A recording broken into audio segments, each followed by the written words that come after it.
Thank you for joining us for Chapter 3 of this three-part webinar series, Solving the Plastic Pollution Crisis Through Hotspotting, an introduction to the UNEP IUCN National Guidance for Plastic Pollution Hotspotting and Shaping Action. The guidance is co-developed by the United Nations Environment Programme, UNEP, the International Union for Conservation of Nature, IUCN, and the Life Cycle Initiative with technical implementation by EA Qantas. The primary users of the guidance are governments.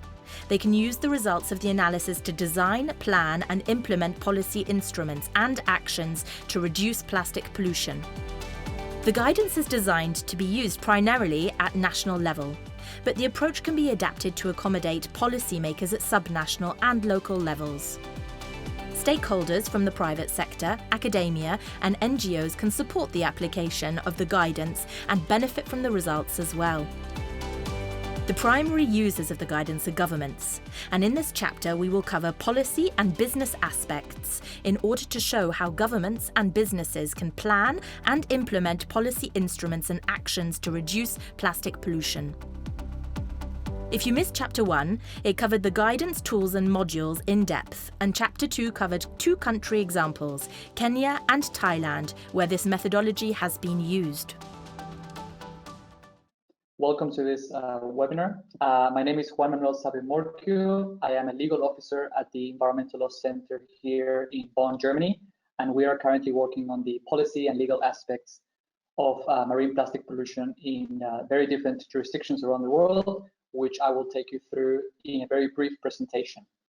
As you may see, we have been working on 5 scoping reports from 2 different regions. The regions are Africa as well as Asia. In Africa, we have conducted 3 scoping reports in Kenya, South Africa, and Mozambique with the help of national local experts on the ground who have assisted us in creating these scoping reports. And on the Asian side, we have had also experts to conduct this scoping report in Vietnam and Thailand. These reports are almost finalized. They are coming very, very soon. And once they have been completed and finalized, they will be available on the ELC website, as you may see the link below. If I may say, the main aspects of this scoping report is to have actually national background as well as the international obligations of the different countries.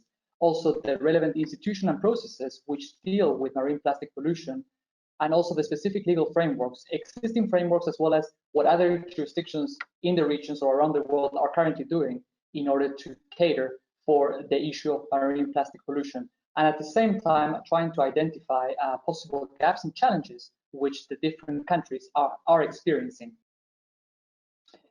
In order to create this scoping report, we've had to engage, as well as the local experts on the ground, with various different local stakeholders to make sure that the needs of the country, the needs of the people are taken into account so that the substance of this report are concrete and also accurate. This report, as I mentioned previously, identified certain gaps and challenges from a legislation point of view, and at the same time, recommendations on the way forward. And very importantly from this scoping report is the fact that certain legal tools needed to be identified. And by legal tools, I mean, what could the country do in order to perhaps improve the situation of marine plastic pollution? So a very simple example of a legal tool which have to be identified in each of the 5 countries would be, for instance, EPR, extended producer responsibility, or perhaps implement tax on certain plastic products, or simply just applying a strict ban on certain products. So these are legal tools which, depending on the situation of each country, these legal tools were identified and also preferred by the local stakeholders.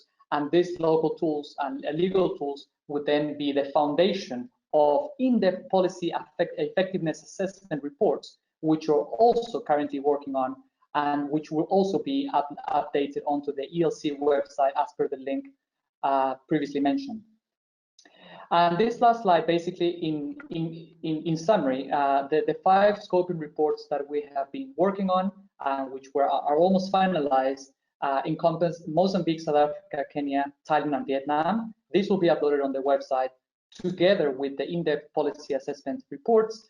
And these reports also will be in the local languages as well. So they will be also in English, Thai, Vietnamese, English, Portuguese, as well as English for all of them.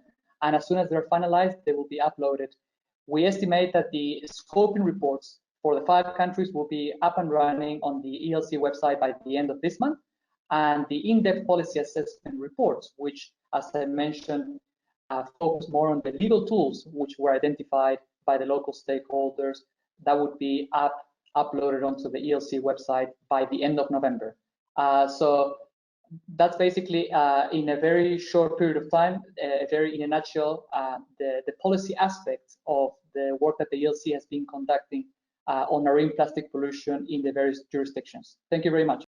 Really, my effort here is to show you what's the business interest in this process, because as you heard from the hotspotting analysis, you know, this is really a start of a journey.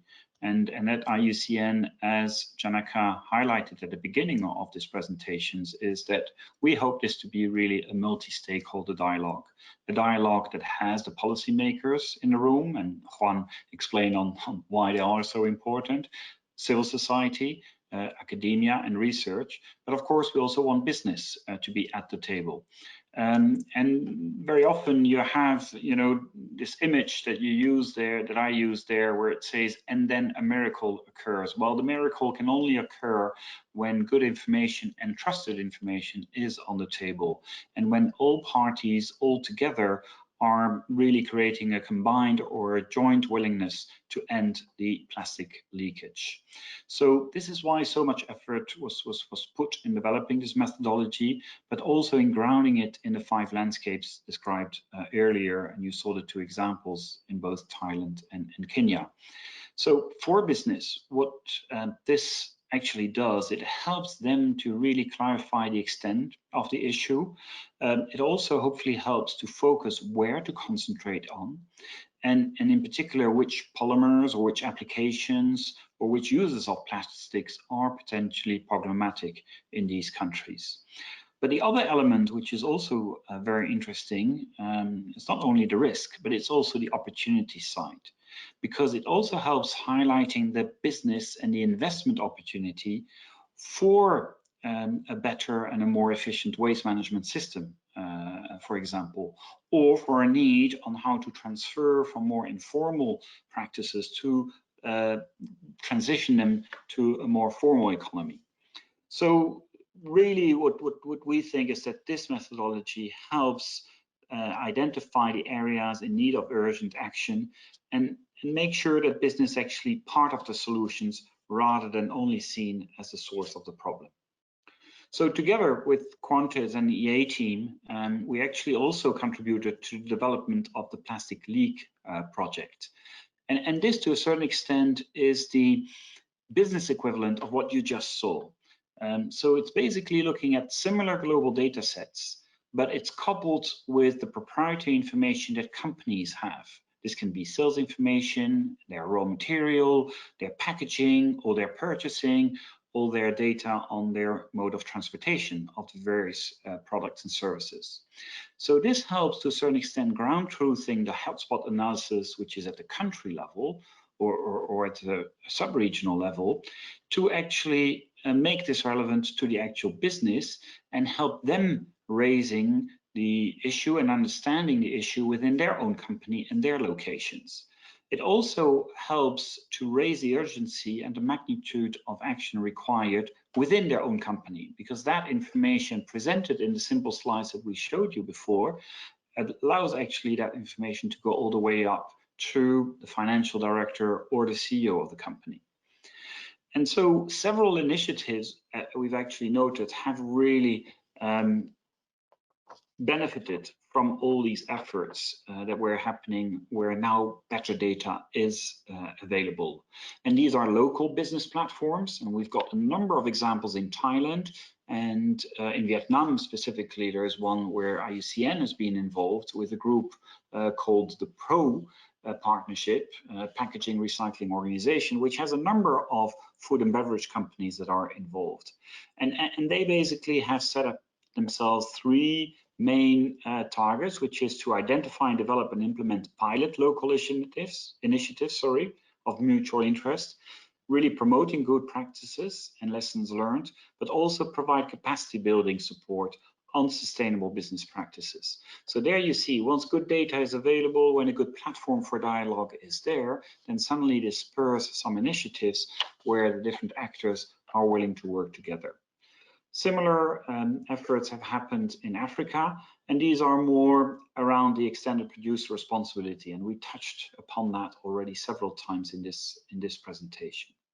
So what we're really saying is, as I said at the beginning of my intervention, this is only the start of the journey, because what we want to see in the end is all these actions and these interventions really coming to fruition. But what is very interesting is that we think also that the hotspotting methodology, with more data accurate information that we have out now, we will also be able to measure progress and actually be able to evaluate which actions are cost effective and really beneficial to reducing plastic leakage versus other ones that we might be better forgetting about it, and look for other new, better opportunities and basically make a better return on investment. Thank you for watching and following Chapter 3 of this 3-part webinar series, Solving the Plastic Pollution Crisis Through Hotspotting, an introduction to the UNEP IUCN National Guidance for Plastic Pollution Hotspotting and Shaping Action. We would like to thank the Swedish International Development Cooperation Agency and the Ministry of Climate and Environment of Norway, EA Qantas, the Life Cycle Initiative and the teams at IUCN and UNEP for making this work possible. Should you need additional information about the guidance, please visit the website plastichotspotting.lifecycleinitiative.org. Also, do not forget to visit the IUCN's Close the Plastic Tap program website shown on screen to learn more about our initiatives in tackling plastic pollution.